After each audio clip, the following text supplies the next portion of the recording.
మన రాష్ట్రంలో అయితే రెండు పార్టీలు కంట్రోల్లోకి వెళ్ళిపోయాయి.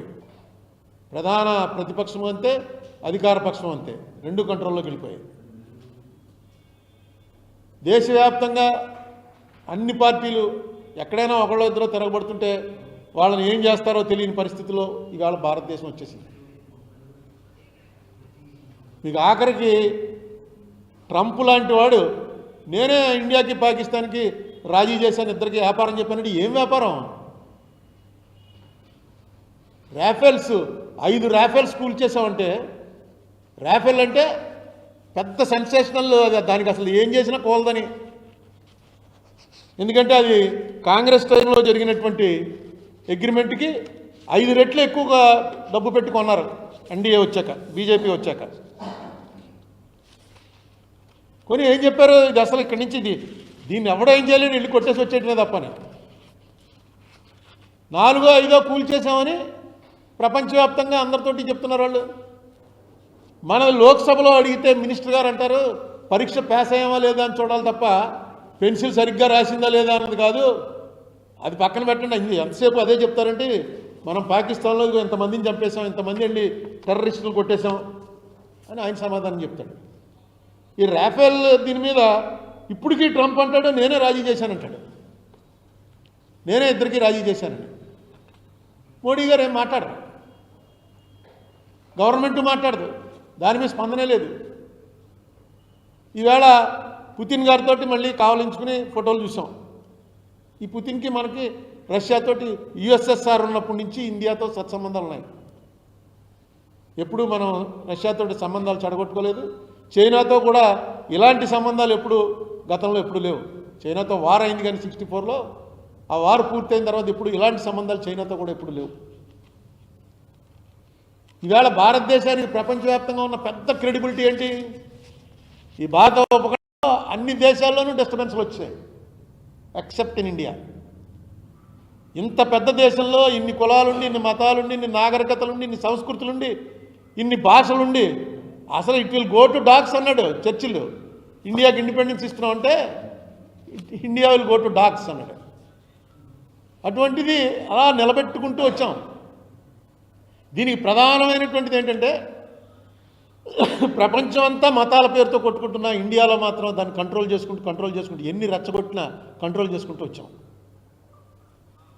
నిజంగా వాళ్ళు ఇది హిందూ దేశం కాబట్టి హిందువులే ఇక్కడ జనం, మిగతా వాళ్ళంతా సెకండ్ రేట్ సిటిజన్స్, ఇక్కడ ఉన్న ముస్లిమ్స్ క్రిస్టియన్స్ ఎవరు పనిచేయరు అనేటువంటిదే బీజేపీ వారు నిజంగా ఫాలో అయితే మొన్న ఎందుకు తీసుకొచ్చి సోషల్ కూర్చోబెట్టుకున్నారు పక్కన?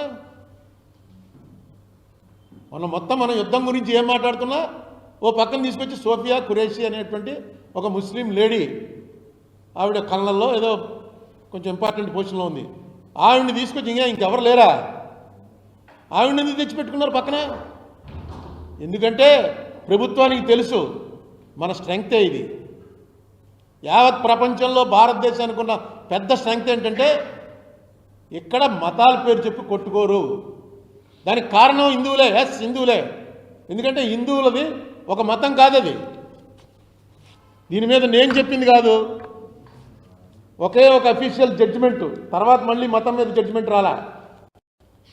రాజేంద్ర గడ్కరీ అనేటువంటి ఆయన 1964లో ఓ జడ్జిమెంట్ ఇచ్చాడు. ఏమన్నాడు ఆయన? when we think of Hindu religion, unlike other religions in the world, the Hindu does not claim any one prophet. మనకి ఒక ప్రాఫిట్ లేడు, మొహమ్మద్ ప్రవక్త లాగా, జీసస్ క్రైస్ట్ లాగా ఒక ప్రాఫిట్ లేడు మనకి. It does not worship any one God. ఒక దేవుడు లేడు, అసలు దేవుళ్ళు ఏంటో కూడా మనకు తెలియదు. మనకి రాజస్థాన్లో పోతే అక్కడ కాటేశ్యామ్ అని చెప్పి కృష్ణుడి గుడి ఉంటుంది. అది ఏంటంటే ఘటోత్కచుడి కొడుకు బర్బరీకుడికి కృష్ణుడు వరం ఇస్తాట, నిన్ను పూజిస్తారు నా పేరుతోటి అని. అసలు ఘటోత్కచుడికి బర్బరీకుడు అన్న కొడుకున్నాడనే మన భారతంలో ఎక్కడ ఉండదు. అక్కడ అది పెద్ద గుడి, విపరీతమైన జనం ఎప్పటి నుంచో. అక్కడ దేవుడి దగ్గర కూడా మనం ఏదైనా కొత్త గుడికి వెళ్తే స్థల పురాణం అని చెప్పి పురోహితుడే చెప్తాడు, అక్కడ ఉన్నటువంటి ఆచార్య గారు చెప్తాడు ఈ స్థల పురాణం ఇదని. అక్కడికక్కడ తెలుసుకుంటాం మనం గాడ్ని. It does not worship any one god. It does not subscribe to any one dogma. It does not believe in any one philosophic concept.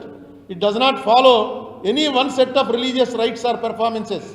In fact, it does not appear to satisfy the narrow traditional features of any religion or creed. It may broadly described as a way of life, nothing more.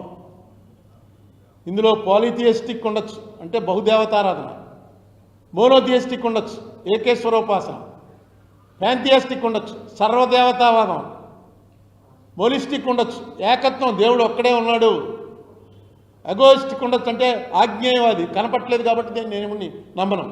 నాకు ఈ మాట ఎవరు జైపాల్ రెడ్డి గారు చెప్పాడు, నేనేమి నాస్తికుడిని కాదు, యాగ్నోస్టిక్ అన్నాడు. యాగ్నోస్టిక్ అంటే అర్థం ఏంటి సార్ అంటే, నాకు దేవుడు కనపట్లేదు కాబట్టి నేను దేవుడి మీద ఏమి దృష్టి పెట్టను, దేవుడి సంగతి నాకు అనవసరం. హ్యూమనిస్ట్, అది కూడా మన కల్చర్లో ఒకటి, మానవతావాది. ఎథిస్ట్ అంటే నాస్తికుడు. వీళ్ళందరూ కూడా ఈ మతంలో ఉన్నారు. వీళ్ళందరినీ ఎవరిని కూడా నువ్వు దేవుడిని నమ్మకపోతే నువ్వు ఆ మతంలో లేవనడానికి లేదు. నాస్తికుడికి కూడా చార్వాకుడు అన్నవాడిని చార్వాక మహాముని అనే పిలిచారు. చార్వాక మహాముని పిలిచారు తప్ప అతన్ని తప్పు నువ్వు అని దేవుడు లేడంటావా అని అనలే. అతను తీరి పెట్టాడు, దేవుడు లేడు, ఏం లేదా, ఎంజాయ్ చేయండి లైఫ్ అని. దా తీరిని కూడా అతన్ని మహామునినే అన్నారు. ఇటువంటి ఒక పెద్ద సముద్రం లాంటి మన సిస్టమ్ని తీసుకొచ్చి ఇవాళ ప్రపంచంలో ఇది మిగిలినట్టుగా దీంతో సమకాలీనమైనవి ఏవి మిగల. మనకు ఎంత ఏన్షియంట్ కల్చరో చైనా వాళ్ళది అంతే, గ్రీక్స్ది అంతే, కానీ అక్కడెక్కడ మిగల. మనకి ఎలా మిగిల్చుకుంటూ వచ్చారు. దీంట్లో గొప్పతనం వేదాలు కానీ ఉపనిషత్తులు కానీ ఇవన్నీ కొన్ని వేల సంవత్సరాల నుంచి బతికించుకుంటూ వచ్చారు. కాగితం లేదు, రాయటానికి ఏమీ లేదు, అసలు లిపే లేదు. మాట ద్వారా, ఆ మాట ద్వారానే అలా శృతి స్మృతి అని ఇన్నేళ్ళు లాక్కుంటూ వచ్చారు. దీనికి ఒక మతం కలర్ ఇవ్వాలనేటువంటి ప్రయత్నం చేస్తున్నారు. అది చాలా తప్పు. ఇది మతం కాదు, ఇది ఒక సంస్కృతి.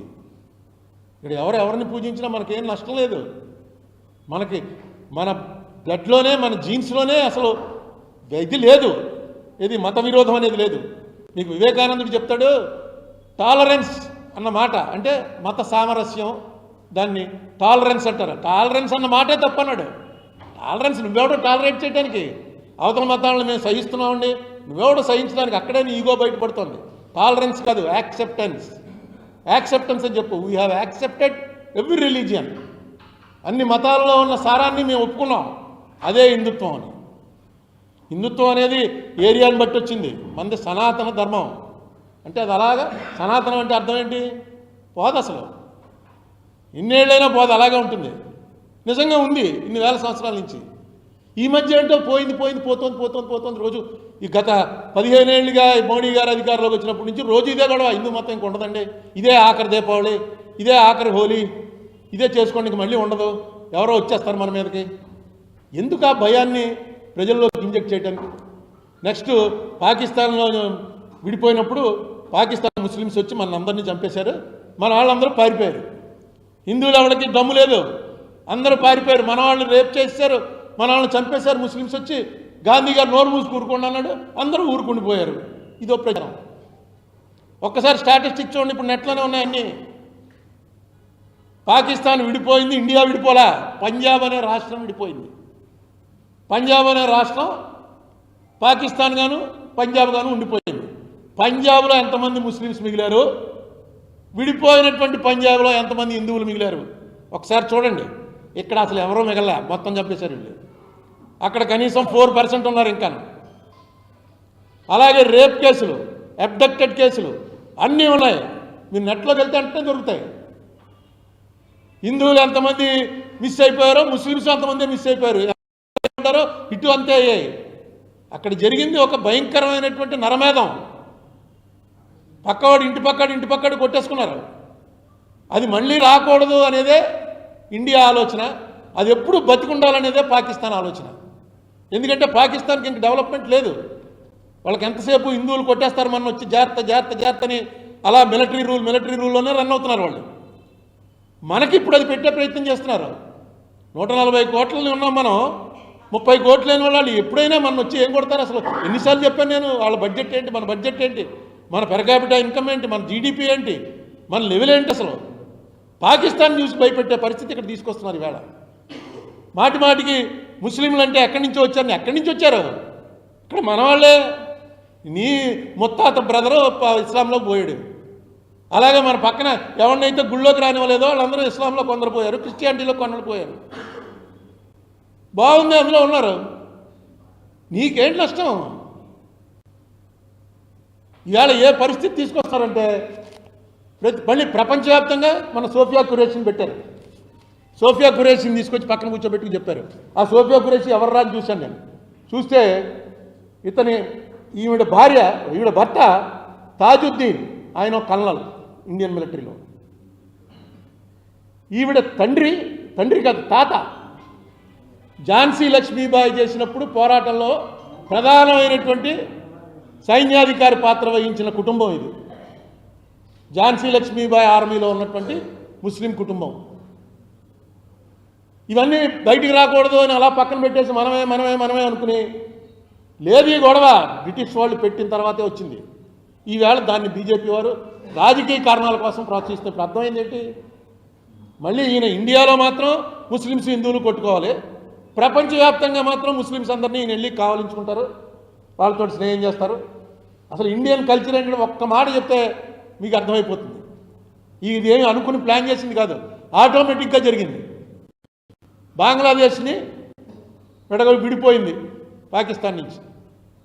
మెయిన్ పాత్ర అమెరికా వ్యతిరేకం చేసినా సరే ఇందిరాగాంధీ రష్యా సహాయంతో పాకిస్తాన్లో డైరెక్ట్గా వెళ్ళి ఆక్యుపై చేసి ముజిబుర్ రహమాన్కి అప్పచెప్పేశారు.